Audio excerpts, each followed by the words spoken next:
एक बार हस्तिनापुर के महाराज गंगा के किनारे तपस्या कर रहे थे। उनके रूप सौंदर्य से मोहित होकर गंगा जांग पर बैठ गई। गंगा ने कहा, हे राजन, मैं ऋषि की पुत्री हूँ और मेरा नाम गंगा है। मैं आपसे विवाह करने के लिए आपके पास आई हूँ। इस पर महाराज बोले, गंगे, तुम मेरी दाहिनी जांग पर बैठी हो। पत्नी को तो वामंगी होना चाहिए। दाहिनी जांग तो पुत्र का प्रतीक है, अतः मैं तुम्हें अपने पुत्र वधू के रूप में स्वीकार करता हूँ। यह सुनकर गंगा वहां से चली गई।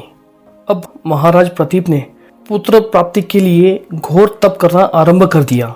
उनके तप के फलस्वरूप उन्हें पुत्र की प्राप्ति हुई, जिसका नाम उन्होंने शांतनु रखा। शांतनु के युवा होने पर उसके गंगा के साथ में विवाह करने के लिए आदेश दिया गया। पिता के आदेश के पालन करने के लिए शांतनु ने गंगा के पास जाकर उनसे विवाह करने के लिए निवेदन किया। गंगा बोली, हे राजन, मैं आपके साथ विवाह तो कर सकती हूँ, किंतु आपको वचन देना होगा कि आप मेरे किसी भी कार्य में हस्तक्षेप नहीं करेंगे। शांतनु ने गंगा से कहे अनुसार वचन देकर उनसे विवाह कर लिया। गंगा के गर्भ से महाराज शांतनु के 8 पुत्र हुए। 8 में से 7 को गंगा ने नदी में ले जाकर बहा दिया और अपने दिए हुए वचन के बांधे होने के कारण महाराज शांतनु कुछ बोल ना सके।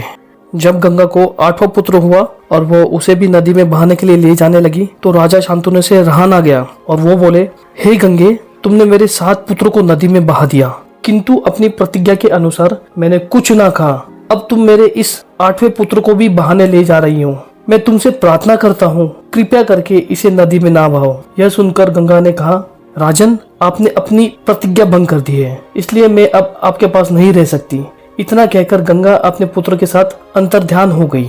महाराज शांतनु ने 36 वर्ष ब्रह्मचार्य व्रत धारण करके व्यतीत कर दिए।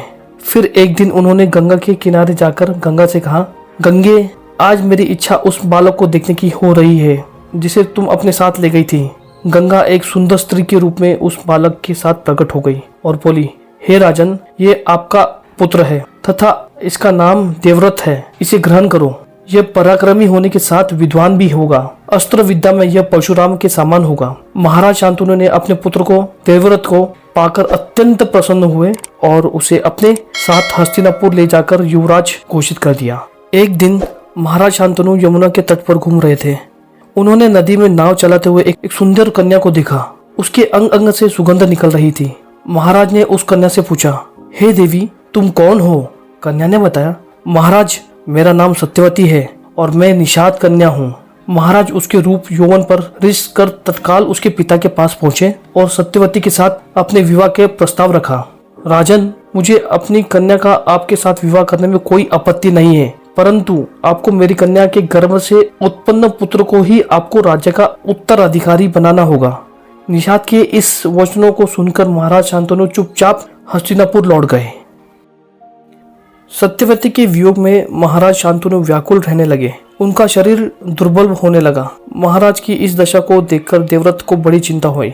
जब उन्हें मंत्रियों के द्वारा पिता की इस प्रकार की दशा होने के कारण का ज्ञात हुआ तो वे तत्काल समस्त मंत्रियों के साथ निषाद के घर जा पहुंचे और उन्होंने निषाद से कहा, हे निषाद, आप सहज अपनी पुत्री सत्यवती का विवाह मेरे पिता शांतनु के साथ कर दें। मैं आपको वचन देता हूँ कि आपके पुत्र के गर्भ से जो बालक जन्म लेगा वही राज्य का उत्तराधिकारी होगा। कालांतर में मेरी कोई संतान आपकी पुत्र के संतान का अधिकार छीन ना पाए, इस कारण मैं प्रतिज्ञा करता हूँ कि मैं आजन्म अविवाहित रहूंगा। उनकी इस प्रतिज्ञा को सुनकर निषाद ने हाथ जोड़कर कहा, हे देवव्रत, आपकी यह प्रतिज्ञा अभूतपूर्व है। इतना कहकर निषाद ने तत्काल अपनी पुत्री सत्यवती को देवव्रत तथा उनके मंत्रियों के साथ हस्तिनापुर भेज दिया। देवव्रत ने अपनी माता सत्यवती को लाकर अपने पिता शांतनु को सौंप दिया। पिता ने प्रसन्न होकर पुत्र से कहा, वत्स, तूने पितृभक्ति के वशीभूत होकर ऐसी प्रतिज्ञा की है जैसे कि न आज तक किसी ने किया है और न ही भविष्य में कोई करेगा। मैं तुझे वरदान देता हूँ कि तेरी मृत्यु तेरी इच्छा से ही होगी। तेरी इस प्रकार की प्रतिज्ञा करने के कारण तू भीष्म कहलाएगा और तेरी प्रतिज्ञा भीष्म प्रतिज्ञा के नाम से सदैव प्रख्यात रहेगी। भीष्म पितामह जैसे वीर इस संसार में और कोई नहीं है। वो अपने जीवन काल में कभी भी किसी से भी परास्त नहीं हुए। यहाँ तक कि उनके गुरु और स्वयं विष्णु के अवतार भगवान परशुराम भी उनसे 23 दिनों तक युद्ध करने के बाद भी उन्हें परास्त नहीं कर सके। भीष्म ने अपने पिता के सुखों के लिए राज सिंहासन का त्याग कर दिया। वे हमेशा चाहते थे कि कौरव और पांडव मिलजुल कर रहें, लेकिन उनके समस्त प्रयासों के बाद भी महाभारत का युद्ध हुआ। चित्रांगद बाल व्यवस्था में ही चित्रांगद नाम वाले गंधर्व के द्वारा मारे गए। फिर भीष्म संग्राम में विपक्षी के परास्त करके काशीराज की कन्याओं को ले आए, अंबिका और अंबालिका। इन दोनों का विवाह विचित्रवीर से हुआ। कुछ समय के बाद विचित्रवीर राज्य क्षमा से ग्रस्त होकर स्वर्गवासी हो गए। तब सत्यवती की अनुमति से व्यास जी के द्वारा अंबिका के गर्भ से राजा धृतराष्ट्र और अंबालिका के गर्भ से पांडु उत्पन्न हुए। धृतराष्ट्र ने गांधारी के गर्भ से 100 पुत्र को जन्म दिया, जिनमें दुर्योधन सबसे बड़ा था, और पांडु के युधिष्ठिर, भीम, अर्जुन, नकुल, सहदेव आदि 5 पुत्र हुए। तो दोस्तों, ये थी भीष्म पितामह के जन्म की कथा तथा भीष्म की प्रतिज्ञा के बारे में। दोस्तों, आपको ये वीडियो अगर पसंद आई हो तो इसे सब्सक्राइब और शेयर जरूर करना। धन्यवाद। जय श्री कृष्ण।